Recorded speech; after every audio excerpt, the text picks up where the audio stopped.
Breaking news చూస్తున్నాం. కేంద్ర హోంమంత్రి అమిత్ షా హైదరాబాద్ లో పర్యటిస్తున్నారు. శంషాబాద్ ఎయిర్పోర్ట్ నుంచి నోవెటల్ చేరుకున్న ఆయన హోటల్లో ముఖ్య నేతలతో సమావేశమయ్యారు. తాజా రాజకీయాలపై చర్చించిన అమిత్ షా సిట్టింగ్ ఎంపీలకు తమ స్థానాల నుంచే పోటీలో దిగేందుకు గ్రీన్ సిగ్నల్ ఇచ్చారు. దీంతో ఎంపీలు కిషన్ రెడ్డి, బండి సంజయ్, ధర్మపురి అరవింద్, సోయం బాబురావుకు లైన్ క్లియర్ అయినట్లు తెలుస్తోంది. అలాగే కొంగరకలాన్లో బీజేపీ నిర్వహిస్తున్న విస్తృత స్థాయి సమావేశంలో అమిత్ షా పాల్గొంటారు.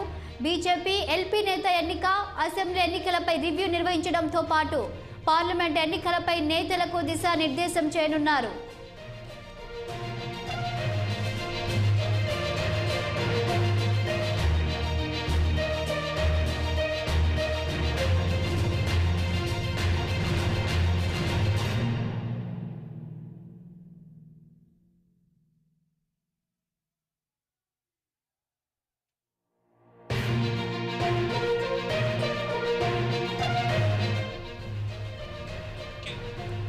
కేంద్ర హోంమంత్రి అమిత్ షా హైదరాబాద్ లో పర్యటిస్తున్నారు.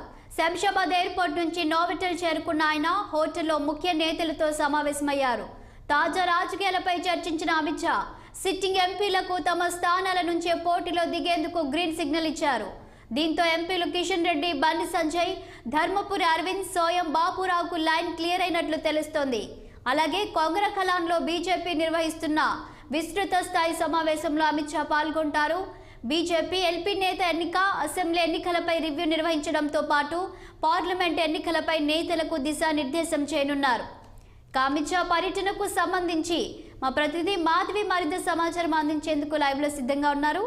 చెప్పండి మాధవి, సిట్టింగ్ ఎంపీలకు తమ స్థానాల నుంచే పోటీ చేసేందుకు అమిత్ షా సుముఖత చూపినట్లు తెలుస్తుంది. పూర్తి డీటెయిల్స్ ఏంటి? Thank you Shalini. అలాగే మనకు ఇందాక చూసుకున్నట్లయితే అమిత్ షా నోవోటల్కి వెళ్ళడం జరిగింది. అక్కడ ఉన్న ఎంపీలతో 8 మంది ఎమ్మెల్యేలు అలాగే ఎంపీలందరితో కలిసి కూడా ఆయన భేటీ అవ్వడం జరిగింది. అందులో రాష్ట్ర బీజేపీ నేతల మధ్య కొంచెం కోల్డ్ వార్ కూడా జరిగినట్లుగా తెలుస్తుంది. దాన్ని కూడా ఆయన కాస్త సీరియస్ అయ్యి మంచడం కూడా జరిగింది. అలాగే ఇప్పుడు సిట్టింగ్ స్థానాలకు వస్తే మాత్రం 4 సిట్టింగ్ స్థానాలు మాత్రం ఖరారైనట్లుగా తెలుస్తుంది. ఇక మిగిలిన 13 స్థానాలకు మాత్రం వారు సీట్లను ఖరారు చేయాల్సి ఉంది శాలిని. అదేవిధంగా ఇక బీజేపీ ముఖ్య నేతలకు ఇక్కడ అమిత్ షా క్లాస్ ఇచ్చారని కూడా తెలుస్తుంది. ఎందుకు? రాష్ట్ర బీజేపీ నేతలు వారి స్థానాలపైన కాస్త వారి మధ్య వివాదం చోటు చేసుకోవడంతో దానిపైన వారు సీరియస్ అయినట్లుగా తెలుస్తుంది. ఇక రాబోయే ఎన్నికల్లో మాత్రం అందరూ కలిసి పనిచేయాలి. అలాగే మనకు లోక్సభ ఎన్నికలు కూడా రాబోతున్నాయి కాబట్టి అన్నిట్లోనూ అందరూ కలిసి ముందడుగు వేస్తేనే దీనికి విజయం సాధిస్తామన్నట్లుగా కూడా ఆయన సూచించడం జరిగింది. వారికి కూడా చిన్నగా అంటే ఇక్కడ జరిగిన సమావేశంలో మాట్లాడిన మాటలు కానీ ఇక్కడ ఉన్న విషయాలను కానీ ఎక్కడ కూడా లీక్ చేయొద్దు, లీక్ చేయకుండా అందరూ సమన్వయంతో ముందడుగు వేయాలి అని వారికి వార్నింగ్ ఇవ్వడం కూడా జరిగింది. అలాంటి వాటిపైన ఎక్కడైనా సరే ఇక్కడ జరిగిన సమావేశం పట్ల కానీ వారు వ్యూహ రచనలు కానీ ఎక్కడైనా బయటికి వెల్లడించినట్లయితే కఠిన చర్యలు తీసుకోవాల్సి ఉంటుందని చెప్పేసి అమిత్ షా హెచ్చరించడం జరిగింది శాలిని.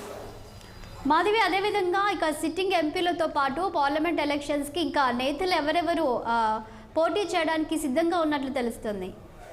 అయితే 4 ఎంపీలు మాత్రం కిషన్ రెడ్డి, బండి సంజయ్, అలాగే ధర్మపురి అరవింద్, స్వయం బాబురావుకి వారి స్థానాలు ఏకగ్రీవంగా అంటే ఎక్కడైతే వారి స్థానాలు ఉన్నాయో అక్కడ నుంచి వారు పోటీ చేయవచ్చు అన్నట్లుగానే నిర్ణయించడం జరిగింది. అలాగే మిగిలిన వారికి మాత్రం 13 ఎంపీ సీట్లు ఎక్కడ అనేది ఇంకా ఖరారు అవ్వలేదు.